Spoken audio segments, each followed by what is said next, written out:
IIM UPSC tuitions only in Tirumala IAS institute Chaitanyapuri. Call చేసి ఇప్పుడే join అవ్వండి. ఎటు చూసినా విషాదమే, ఎక్కడ విన్నా ఆహాకారాలే.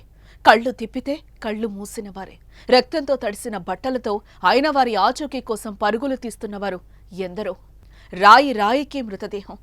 ఏ శిథిలం కింద ఎవరున్నారో తెలియటం లేదు. మయన్మార్లో భారీ భూకంపాలు వందలాది మందిని సజీవ సమాధి చేసింది. శుక్రవారం సంభవించిన భూకంపానికి వందలాది మంది ప్రాణాలు కోల్పోయారు. ఇప్పటి వరకు 700 మంది వరకు మరణించారు. 1600 మందికి పైగా గాయపడ్డారు. కానీ ఈ సంఖ్య ఇక్కడితో ఆగే పరిస్థితులైతే అస్సలు కనిపించటం లేదు.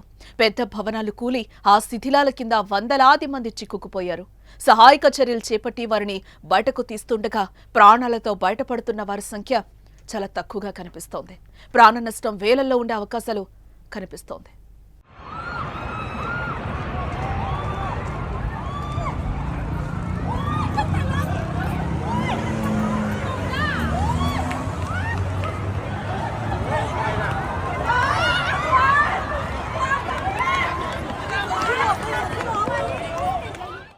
మయన్మార్ దేశ రాజధాని నెప్పిడాలో 1000 పడకల ఆసుపత్రి కుప్పకూలిపోయింది. ఆ శిథిలాల కింద అనేక మంది చిక్కుకునుండగా వారి కోసం రెస్క్యూ అయితే కొనసాగుతోంది. అలాగే ఎన్నో ఎత్తైన భవనాలు కూలాయి, ఆలయాలు పడిపోయాయి, హోటల్స్ కుంగిపోయాయి. తల పైకెత్తి చూసే బిల్డింగ్స్ అన్నీ తలదించి చూస్తే కానీ కనిపించని దయనీయ పరిస్థితి మయన్మార్లో కనిపిస్తోంది. ఆ శిథిలాల కింద ఎంతమంది ఉన్నారో తెలియటం లేదు. బతికే ఉన్నారా అంటే చెప్పడం చాలా కష్టం. ఇక ఆస్తి నష్టం ఊహకు అందని విధంగా ఉంది.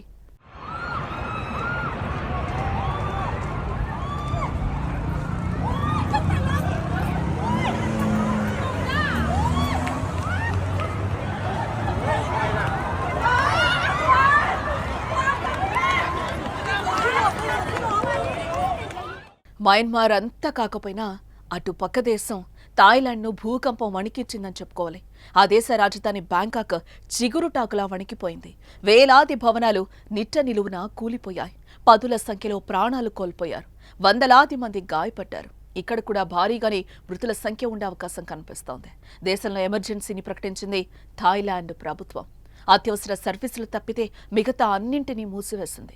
భారీ భూకంపం తర్వాత జరిగిన విధ్వంసంపై సహాయక చర్యలు ముమ్మరం చేసింది. సైన్యాన్ని రంగంలోకి తెంచింది. బ్యాంకాక్లోని అంతర్జాతీయ విమానాశ్రయాన్ని మూసివేసింది. మెట్రో సర్వీసులను సస్పెండ్ చేసింది. రైలు సర్వీసులను నిలిపివేసింది. వరుసగా వచ్చిన 2 భారీ భూకంపాలతో విధ్వంసం భారీగా ఉండటంతో విద్యుత్ ఉత్పత్తి, పవర్ స్టేషన్లు కొన్నింటిని తాత్కాలికంగా షట్డౌన్ చేసింది.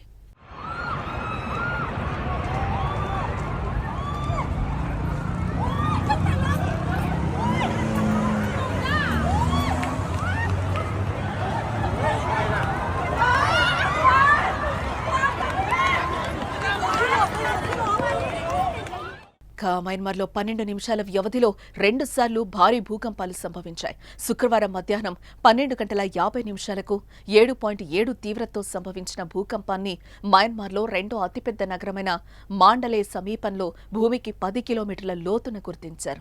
తర్వాత 6.4 తీవ్రతతో మరో భూకంపం సంభవించింది. బ్యాంకాక్లో ప్రకంపనల తీవ్రత 6.4, 7.3గా నమోదైంది. అటు భారత్తో సహా ఆగ్నేయాసియా దేశాల్లోనూ ఈ ప్రభావం కనిపించింది.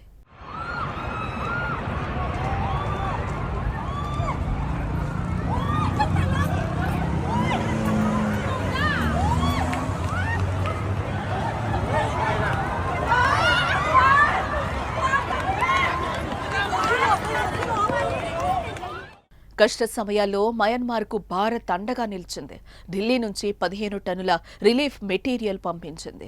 ఇండియా నుంచి టెంట్లు, స్లీపింగ్ బ్యాగ్లు, దుప్పట్లు, తినడానికి సిద్ధంగా ఉన్న భోజనం, వాటర్ ప్యూరిఫైయర్స్, హైజీన్ కిట్లు, సోలార్ ల్యాంప్స్, జనరేటర్ సెట్లు, ఇతర వస్తువులతో సహా కీలకమైన రోజువారీ అవసరాలతో కూడిన సహాయ సామగ్రితో ఏఎఫ్ఎస్ హిండన్ నుండి IAFC 130J విమానం బయలుదేరి వెళ్లింది.